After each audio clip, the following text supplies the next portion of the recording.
ଜୟ ଜଗନ୍ନାଥ ସାଙ୍ଗମାନେ।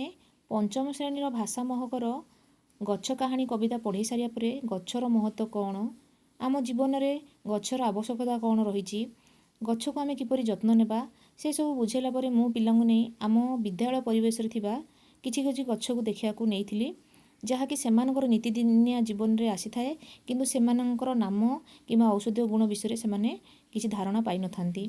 ଆମ ଉଦ୍ଭିଦ ଜଗତରେ ସବୁ ଉଦ୍ଭିଦର କିଛି ନା କିଛି ଔଷଧୀୟ ଗୁଣ ରହିଥାଏ, କିନ୍ତୁ ସବୁ ଗଛର ନାମ କିମ୍ବା ସେମାନଙ୍କର ଗୁଣ ବିଷୟରେ ଆମକୁ ଜଣା ନଥାଏ।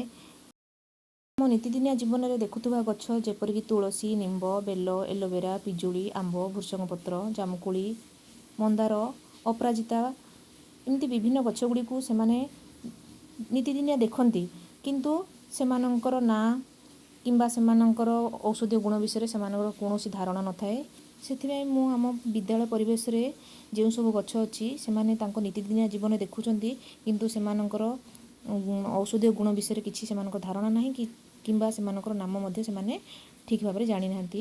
ସେଥିପାଇଁ ମୁଁ ଆମ ବିଦ୍ୟାଳୟର ପରିବେଶ ମଧ୍ୟରେ ଥିବା କିଛି କିଛି ଗଛକୁ ନେଇ ପିଲାଙ୍କୁ ଦେଖେଇକି ସେମାନଙ୍କର ଔଷଧ ଗୁଣ କ'ଣ, ଆଉ ସେମାନଙ୍କୁ କେଉଁ କେଉଁ ଅଂଶକୁ ତାଙ୍କର କାର୍ଯ୍ୟରେ ବ୍ୟବହାର କରାଯାଏ ସେସବୁ ବିଷୟରେ ପିଲାଙ୍କୁ ବତେଇଥିଲି ଓ ଗଛର କେଉଁ ଅଂଶକୁ ଖାଦ୍ୟ ରୂପରେ ବା ଔଷଧ ଗୁଣ ରୂପରେ ବ୍ୟବହାର କରାଯାଉଛି ସେସବୁ ବିଷୟରେ ତାଙ୍କୁ ଲେଖିବା ପାଇଁ କହିଥିଲେ, ସେମାନେ ଲେଖିଥିଲେ ମଧ୍ୟ।